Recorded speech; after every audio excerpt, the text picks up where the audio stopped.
Hey, what's going on, everybody? Steve here, Rake and Profit over rakeandprofit.com, coming back to you with another video. And if you've been following me, then you know that my main business right now is selling on Amazon FBA. We do a lot of books, board games, and DVDs. Part of my sourcing strategy is pallets of books, also going to thrift stores, but the majority of my sourcing is via online arbitrage, sourcing off of eBay, Facebook Marketplace, Mercari, and a couple other online sources. I had gotten a question asking about DVDs and, how do you prevent buying counterfeits and bootlegged DVDs? And I just want to make a video giving some tips and some mistakes to avoid if you're going to be sourcing DVDs. Now, I do want to preface this by saying selling DVDs is a bit risky just because there are so many counterfeits. And of course, I made a video yesterday. Anytime you sell a secondhand item, if you don't have an actual wholesale invoice directly from the brand or the manufacturer or distributor, if Amazon calls your card and says, hey, we want you to prove that this is authentic, you're pretty much screwed. So as my good friend Avery, Romer the Romer, always says, selling secondhand items without, wholesale invoices is essentially like building a business on a volcano. At any time it could erupt, but the profits are there and, I have multiple income streams, so I'm cool with risking it. So I just wanted to preface that. I don't want you guys to watch another video where it sounds like, you're gonna make all this money, there's zero risk, and it's definitely not the case. So let's get into things, okay? So over the last 30 days, I've sold over $15,000 of DVDs, again, that I've sourced from thrift stores, garage sales, eBay, Mercari, Facebook Marketplace, and flipped them on Amazon FBA. That stands for Fulfillment by Amazon. So I take all the DVDs, I throw them in a box, I ship them to Amazon, and then Amazon will pick it, pack it, ship it, deal with customer service, so on and so forth. So it's a great way to be able to leverage your time by front loading all your work. You source everything, you ship it all, and then, essentially you're done and you get paid.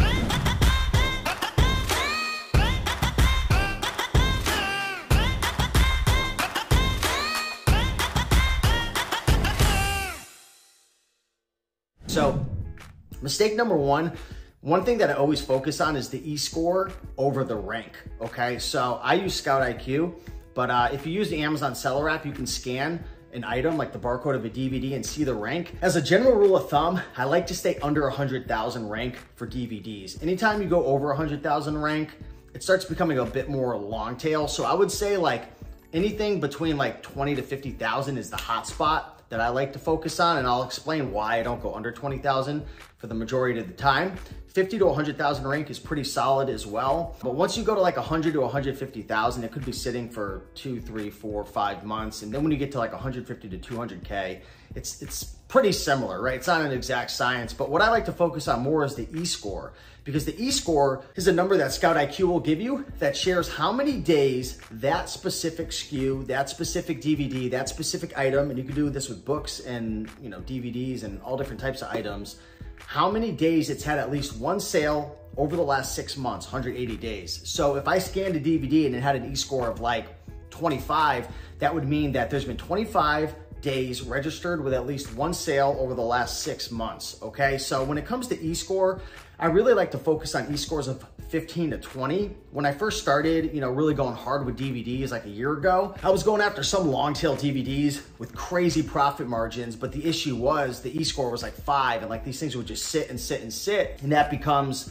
an issue in your business for cash flow. You need the cash moving so you can reinvest, grow, and hopefully take some profits and distributions out of your business to pay yourself and pay your bills. So those are some of my general standards that I like to focus on with rank and EScore. Under 100K, over 15 to 20 EScore is really where it's at. Number two, in terms of profit margins, I don't like to go less than 30% profit margin on a DVD.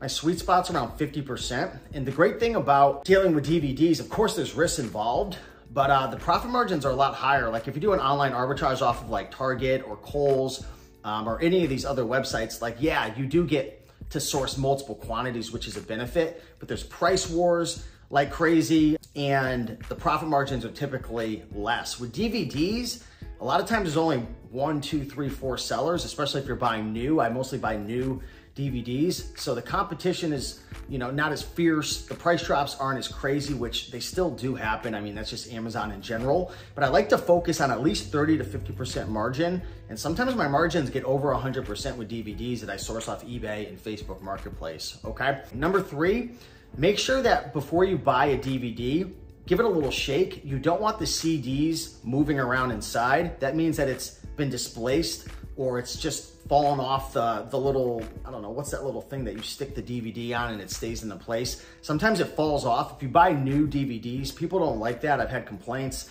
and sometimes they could become damaged. So I have like a little note that I send, you know, the people that I buy from, I have a note, like a template that says like, make sure this isn't an issue, make sure this isn't an issue, because you can't see it all in the pictures. If you're thrifting, yeah, you can touch it, feel it. But this is really, really important because sometimes those are issues, and those could even be signs of like a counterfeit as well, because it just means the quality isn't there. Not always, but it could be. So make sure to avoid that. Number 4, when dealing with DVDs, be careful. Like people always asking, how do you know if it's counterfeit or how do you know if it's new?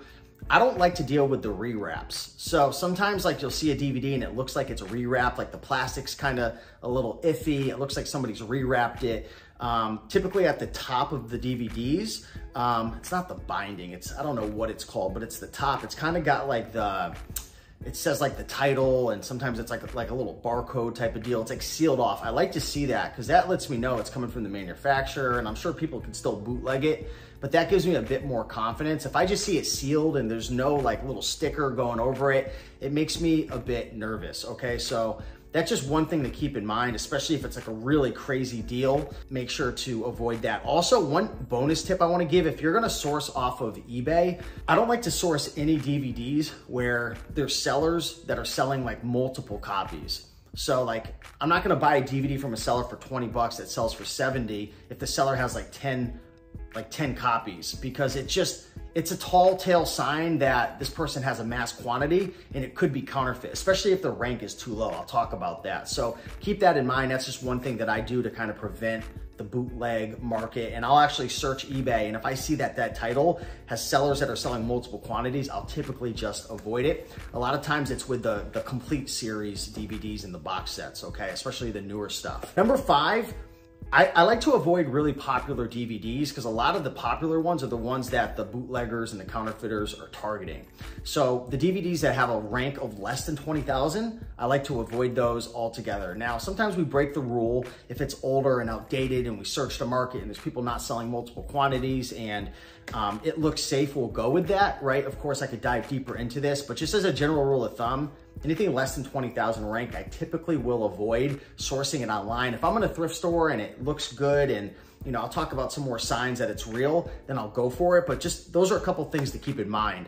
Also, number 6, torn plastic. When you sell an item brand new on Amazon FBA, it has to be new, 100% perfect. Now, sometimes if it has like a little issue with the plastic and maybe it's like 97% good, I'll roll the dice and go with it. I haven't had any issues, but you know, make sure to proceed with caution because again, the terms of service say that it has to be brand new, like it's on the shelf, okay? So definitely keep that in mind. And last but not least, number 7, to kind of prevent counterfeits and bootlegged DVDs and just to make sure you're safe. Of course, this isn't 100% science. I'm just sharing my experience.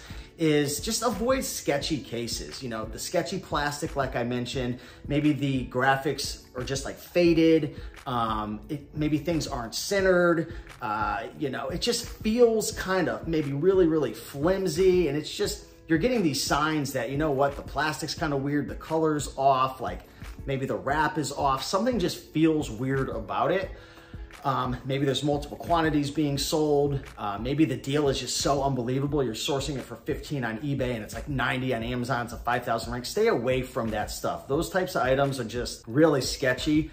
And when you're selling on Amazon, all it takes is one counterfeit, one issue to probably get your account, you know, suspended or kicked off entirely. So you got to really, really be careful with this stuff. And again, you know, I'm telling everybody, if you're going to deal with DVDs, you've got to be okay with the chance of getting kicked off, having Amazon ask you for wholesale invoices, getting counterfeit claims, so on and so forth. So I'd recommend just having this as a small part of your business. I wouldn't make it your whole business. Of course, that's why I say sell on eBay, sell on Facebook Marketplace, sell on Amazon FBA, have a YouTube channel, do affiliate marketing. You know, if you can get into real estate, have multiple streams of income to keep yourself safe.